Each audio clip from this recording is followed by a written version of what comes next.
ये इस ड्रामा का पार्ट नंबर 13 है। Solo started. फिर लेजर नर के डैड को बात करने के लिए बुलाता है और जोंगसू उसे बोलता है, तुम जानते हो कि नर एक जीनियस है, इसलिए तुमने नर की जगह नर को भेजा था, लेकिन तुमने अपने बेटी के साथ ऐसा क्यों किया? और नर के डैड बोलते हैं, मैं जानता था कि नर तुम्हारी जरूर काम आएगी, इसलिए मैंने नर को तुम्हारे पास भेजा है। तुम्हें जरूर तुम्हारी कंपनी के शैडो के बारे में याद होगा। तुम्हारे डैड के शैडो मेरा दोस्त और नर का असली बाप था। मैं पहले नहीं जानता था कि वो माफियाज के लिए काम करता है, लेकिन एक दिन उसने मुझे बताया कि वो माफियाज के लिए काम करता है और कुछ लोग उसे मारना चाहते हैं, इसलिए वो अपनी कुछ महीने की बेटी की सेफ्टी के लिए उसे मेरे पास छोड़ जाता है। फिर कुछ दिन बाद एक अटैक में नर के डैड और तुम्हारे डैड मारे जाते हैं और नर के मॉम को भी मार दिया जाता है। फिर मेरा बिजनेस बैंकरप्ट हो जाने की वजह से एक कोइंसिडेंस ने तुमसे मिला, इसलिए मैंने नर की जगह नर को भेजा था। और लेसर बोलता है, तुम ऐसा कैसे कर सकते हो? अगर नर इस सब में मारी जाती तो उसका जिम्मेदार कौन होता? नर के डैड बोलते हैं, मुझे विश्वास था कि नर की ठीक से रह लेगी,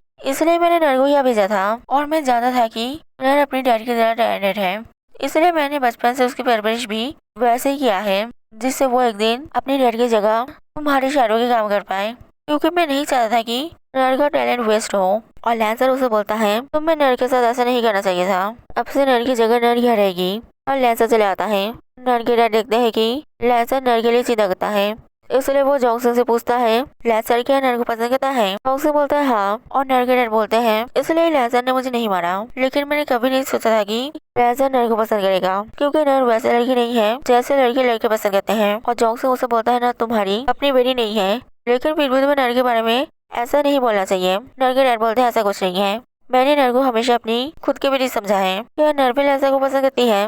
जोंगसन बोलता है, ये तुम नर से पूछ लेना। दूसरी तरफ नर को अपनी फैमिली से मिलने जाती है और नर उसे बताती है, डैड लेंसर से मिलने गए हैं और सॉरी कि मेरी वजह से तुम्हें यहाँ रहना पड़ा। अगर मुझे पता होता है कि लेंसर ही वो माफिया है तो फिर मैं कभी भी डैड को तुम्हें यहाँ भेजने नहीं देती। अब से मैं ही यहाँ रहूंगी जिससे तुम अपने घर वापस जा पाओ और तुम्हें लेंसर के लिए और काम नहीं करना पड़े। नर बोलती है, इसकी जरूरत नहीं है, मैंने 3 महीने में 2 मिलियन चुका दिया है और मैं बाकी भी जल्दी चुका दूंगी। नर बोलते हैं, मैं जानती हूँ कि तुम ये कर पाओगी, लेकिन इसकी जरूरत नहीं है, क्योंकि मैं लेंसर को पसंद करती हूँ, इसलिए मैं यहाँ रहना चाहती हूँ। नर बोलती है, तुम एक माफिया के साथ कैसे रह पाओगी? वो किसी से प्यार नहीं करता है। नर बोलती है, शायद वो मुझसे प्यार करता हो और वैसे भी मैं उसे पसंद करती हूँ, इसलिए तुम्हें इसके बारे में सोचने की जरूरत नहीं है।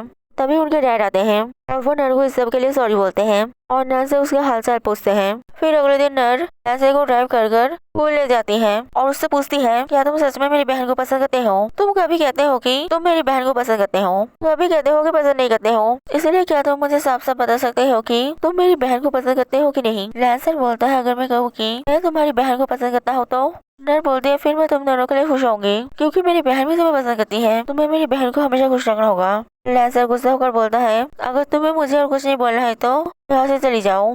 नर सोचती है कि लेंसर शायद सच में उसकी बहन को पसंद करता है, इसलिए वो दुखी होकर वहाँ से चली जाती है। फिर मिजी लेंसर से मिलने आती है और देखती है कि लेंसर अपने ऑफिस में नहीं है और लेंसर का फोन वहाँ पड़ा है, इसलिए मिजी लेंसर का फोन चेक करती है। देखती है कि फोन में नर की बहुत सारी फोटो है और मिजिन समझ आती है कि लेंसर नर को पसंद करता है और तभी वह लेंसर आकर बोलता है, तुम बिना पूछे मेरा फोन क्यों देख रही हो? मिजिन बोलती है, अगर मैं नहीं देखती तो फिर मुझे कैसे पता चलता कि तुम नर को पसंद करते हो? इसलिए मैं सोचू तुम्हारा जैसा आदमी जो कभी भी किसी के बारे में केयर नहीं करता, वो नर के बारे में इतना केयर क्यों करता है? इसलिए तुम नर को काम के बहाने हमेशा अपने पास रखने की कोशिश करते हो। मैं यहाँ मेरी ओपोनेंट नर की बहन को देखने आई थी कि वो कितनी खूबसूरत है कि तुम उसे पसंद करते हो, लेकिन तुम तो नर को पसंद करते हो। मुझे सच में समझ नहीं आ रहा है कि मुझे कैसे रिएक्ट करना चाहिए। क्या नर को पता है कि तुम उसे पसंद करते हो? लेंसर बोलता है, तुम्हें वो जानने की जरूरत नहीं है। और मिजिन बोलती है, इसका मतलब तुमने नर को नहीं बताया। अगर मैं अपने आंखों से नहीं देखती तो फिर मुझे विश्वास नहीं होता कि तुम्हारे जैसा आदमी एक लड़की को अपना लव कन्फेस नहीं कर पा रहा है, क्योंकि तुम डर रहे हो कि नर तुम्हें रिजेक्ट कर देगी और तुमसे दूर भाग जाएगी। अब तुम्हें पता चलेगा कि किसी से प्यार करने का दर्द क्या है। और लेंसर गुस्सा होकर मिजिन को चले जाने के लिए बोलता है और मिजिन चली जाती है। फिर मिजिन एक बार में ड्रिंक करने को ले जाती है और वह जोंगसन आकर उसे बोलता है, तुम्हारे चले जाने के बाद लेंसर ने अपनी सारी मीटिंग कैंसिल कर दिया है, क्या तुम दोनों के बीच में झगड़ा हुआ है? मिजिन बोलती है, तुम पहले से जानते थे ना कि लेंसर नर को पसंद करता है, मैं सच में एक छोटी बच्ची से हार गई। जोंगसन बोलता है, मैं जानता हूँ सच्चाई को तुम्हें बुरा लगा है। मिजिन बोलती है, नहीं मुझे बुरा नहीं लगा है, क्योंकि लेंसर नर को प्यार करे या ना करे, लेकिन उसने मुझसे कभी भी प्यार नहीं किया है।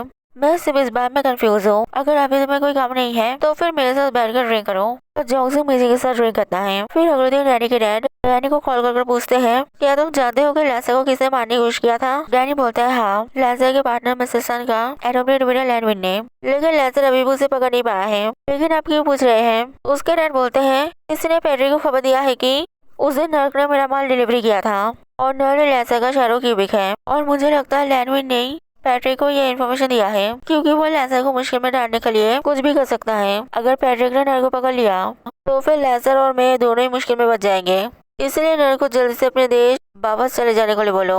डैनी बोलता है ठीक है, मैं लैसर और नर को सब कुछ जल्दी से बताता हूँ। दूसरी तरफ ऑफिस में लैसर जोंगसुक को बोलता है, तुम नर के डैड और बहन के लिए यह हमेशा के लिए रहने का बंदोबस्त कर दो।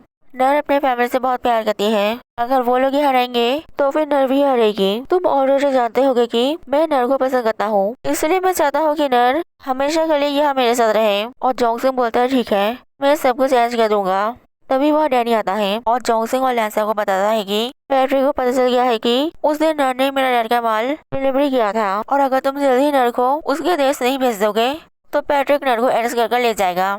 लैसा बोलता है नर कहीं नहीं जाएगी, मैं सब कुछ संभाल लूंगा। डैनी बोलता है मैं जानता हूँ कि तुम एक बहुत बड़े माफिया हो, लेकिन पैट्रिक भी एक इंटरनेशनल पुलिस है, तुम उसे कैसे रोकोगे? अगर तुम पैट्रिक को मार डालोगे तो फिर पुलिस तुम्हें नहीं छोड़ेंगे और तुम्हारे साथ मेरे डैड भी मुश्किल में फंस जाएंगे। और लैसा डैनी को चले जाने के लिए बोलता है, और डैनी बोलता है अगर तुम नर को यहाँ से नहीं भेजोगे तो फिर मैं खुद नर को उसके देश छोड़ाऊंगा। और डैनी गुस्सा होकर चले आता है। फिर जोंगसुक लैसा को बोलता है, डैनी ने ठीक बोला है, अगर हमने नर को वापस नहीं भेजा तो हम सभी मुश्किल में बच जाएंगे, इसलिए कंपनी के लिए तुम्हें नर को यहाँ से भेजना होगा। लैसा बोलता है मैं नर का सारा इन्फॉर्मेशन डिलीट कर दूंगा और उसे छुपा दूंगा, फिर पैट्रिक उसे नहीं ले जा पाएगा।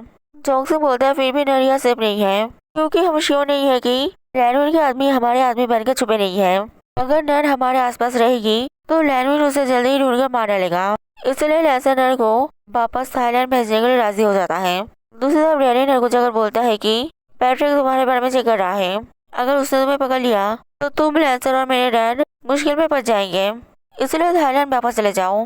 नर बोलते हैं मैं नहीं जाऊंगी, मैं लैंसर के लिए काम करती हूँ, जब तक वो मुझे जाने के लिए नहीं बोलेगा मैं यहाँ से नहीं जाऊंगी। तभी वह लैंसर आकर बोलता है तुम्हें कल थाईलैंड वापस जाना पड़ेगा और जोंग से तुम्हारे पापा जाने का सारा बंदोबस्त कर देगा। तुम्हारे बहन और डैड यहाँ रहेंगे और हम तुम्हारे यहाँ आने का सारा रिकॉर्ड डिलीट कर देंगे और तुम्हारी जगह तुम्हारी बहन का रिकॉर्ड डाल देंगे, जिससे लगी कि तुम नहीं, शुरू से तुम्हारी बहन ही आई थी। तुम्हारे डैड भी इसमें राजी हो गए हैं। और नर बोलती है कि पापा चले जाने के बाद क्या मैं मेरे फैमिली से और तुम लोगों से कांटेक्ट कर पाऊंगी और मैं फिर से यहाँ वापस कब आऊंगी?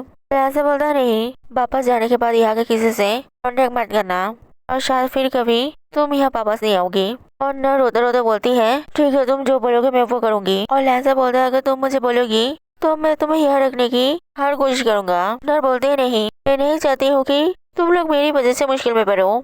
फिर अगले दिन डैनी नर को सी ऑफ करने जाता है और उससे माफी मांगता है कि उसके डैडी की मदद करने की वजह से उसे यहाँ से चले जाना पड़ रहा है। नर बोलते हैं इसमें तुम्हारी कोई गलती नहीं है, मैंने अपनी मर्जी से ये किया था और मैं तुम सभी को मिस करूंगी। और नर चली जाती है। दूसरी तरफ जोंगसुक नर की बहन को जाकर बोलता है अब से तुम लैंसर की गर्लफ्रेंड बनकर उसके साथ सारी इवेंट्स में जाओगी, लेकिन लैंसर के सिवाय और किसी के साथ बात मत करना। नर बोलते हैं ठीक है, तो फिर क्या मैं अब से लैंसर के साथ रहूंगी? जोंगसुक बोलता है उसकी जरूरत नहीं है, कल लैंसर तुम्हें एक इवेंट में ले जाएगा और उसके लिए तुम्हारा ड्रेस मेकअप भेज देगा, तुम बस तैयार रहना। और जोंगसुक चला जाता है। और नर अपने डैड को बोलती है ऐसा से मुझे इवेंट में क्यों ले जाता है, मिलने क्यों नहीं आता है? उसके डैड बोलते हैं मैं नहीं जानता हूँ, लैंसर ने सिर्फ कहा है कि वो नर का सारा रिकॉर्ड डिलीट कर उसके बाद में तुम्हारा रिकॉर्ड डाल रहा है कि इन 3 महीने नर नहीं तुम यहाँ थे, क्योंकि नर की वजह से लैंसर की कंपनी में कुछ प्रॉब्लम हुआ है। फिर अगले दिन पैट्रिक अपने साथी को लेकर लैंसर के ऑफिस आता है। लैंसर को नर की फोटो दिखाकर बोलता है मुझे इन्फॉर्मेशन मिला है कि ये लड़की 3 महीने से यहाँ है और अपना डेबिट चुकाने के लिए तुम्हारे लिए काम कर रही है। लैंसर बोलता है मैं उसे जानता हूँ, ये मेरी डेबिटर की छोटी बेटी है, लेकिन ये यहाँ नहीं है क्योंकि डेबिट के बदले में इसकी बड़ी बहन नर आई थी, ये नहीं। और पैट्रिक बोलता है लेकिन मैंने इन्फॉर्मेशन चेक किया है कि नर यहाँ आई थी और उसने नेगोशिएशन कर कार्लोस के साथ तुम्हारी कंपनी का बिजनेस कॉन्ट्रैक्ट साइन किया था और उसने कार्लोस का माल डिलीवरी किया था और वही तुम्हारा शैरो क्यूबिक है, मुझे वो लड़की दे दो। लैंसर बोलता है अगर तुम्हें वो चाहिए तो खुद ढूंढ लो और अगर तुम्हें हमसे और कोई काम नहीं है तो यहाँ से चले जाओ। और पैट्रिक बोलता है मैं जानता हूँ तुम लोगों के पास बहुत पावर है, तुमने जरूरी हाथ से नर का इन्फॉर्मेशन डिलीट कर दिया होगा, लेकिन मैं नर को जरूर ढूंढ निकालूंगा। और वो लोग चले जाते हैं और पैट्रिक अपने पार्टनर को बोलता है, मुझे लगता है नर क्लासेर के लिए इम्पोर्टेंट है, क्योंकि नर क्लासेर के लिए एक बड़ी मुश्किल है, इसे वो मारकर खत्म कर सकता है, लेकिन वो नर को प्रोटेक्ट कर रहा है। लेकिन हमें कार्लोस को पकड़ने के लिए नर को पकड़ना ही होगा। नर वापस जाकर कॉटेज रेंट पर लेकर वहाँ छुप के रहती है। फिर अगले दिन लैसन नर को लेकर एक इवेंट में जाता है और नर लैसन से बात करने की कोशिश करती है, लेकिन लैसन उससे पूछता है कि नर्क ने उसे कॉन्टेक्ट किया है कि नहीं, और नर बोलते हैं नहीं। और नर को थोड़ा अजीब लगता है क्योंकि लैसन हमेशा उससे नर के बारे में पूछता है, उसके बारे में नहीं। If you like this video then like, comment and subscribe it.